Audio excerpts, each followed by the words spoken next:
Hello అండి, welcome to దేవా sisters channel. ఇప్పుడు మన ఛానల్లో మనం అరటికాయ వేపుడు ఎలా చేయాలో చూద్దాం. వీడియో స్కిప్ చేయకుండా లాస్ట్ వరకు చూడండి. ముందుగా అరటికాయ వేపుడు చేసుకోవడానికి కొద్దిగా ఆయిల్ తీసుకొని చేతులకు చాకుకు బాగా రుద్దేసుకోవాలి. ఎందుకంటే నార్మల్గా మనం అరటికాయ కట్ చేసేటప్పుడు జిగురుగా అయ్యి నల్లగా అవుతూ ఉంటుందన్నమాట. సో ఇలా కాకుండా ఉండడానికి ఆయిల్ పూసేసుకోవాలి.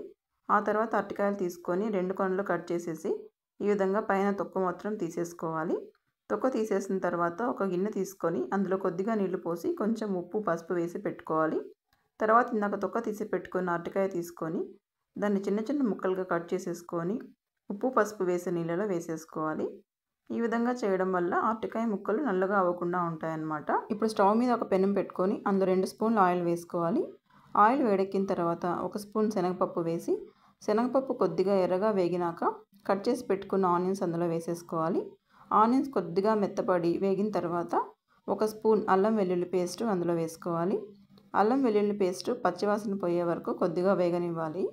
అల్లం వెల్లుల్లి పేస్ట్ పచ్చివాసన పోయాక ఇందాక కట్ చేసి పెట్టుకున్నటువంటి అరటికాయ ముక్కలు కూడా అందులో వేసేసుకోవాలి. అరటికాయ ముక్కలు వేసిన తర్వాత స్టవ్ మీడియం ఫ్లేమ్లో పెట్టుకొని అప్పుడప్పుడు కలుపుకుంటూ ఇలా వేయించుకుంటూ ఉండాలి.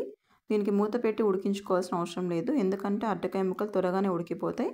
కాబట్టి కింద మాడిపోకుండా అప్పుడప్పుడు ఇలా కలియబెట్టుకుంటూ ఉడికించుకుంటే సరిపోతుంది. 10 నిమిషాల్లోనే మనకు అరటికాయ ముక్కలన్నీ బాగా ఉడికిపోతాయి. తర్వాత అందులో కొంచెం ఉప్పు, 1 స్పూన్ కారం పొడి వేసి బాగా కలియబెట్టుకోవాలి. ఫైనల్గా ముందే మిక్సీ పట్టి పెట్టుకునేటటువంటి కొబ్బరి పొడి కూడా అందులో వేసేసుకొని కలియబెట్టేసుకోవాలి. అంతే అండి, ఎంతో రుచికరమైనటువంటి అరటికాయ వేపుడు రెడీ. మీరు కూడా ఒకసారి ట్రై చేసి ఎలా వచ్చిందో కామెంట్ చేయండి. Thank you for watching.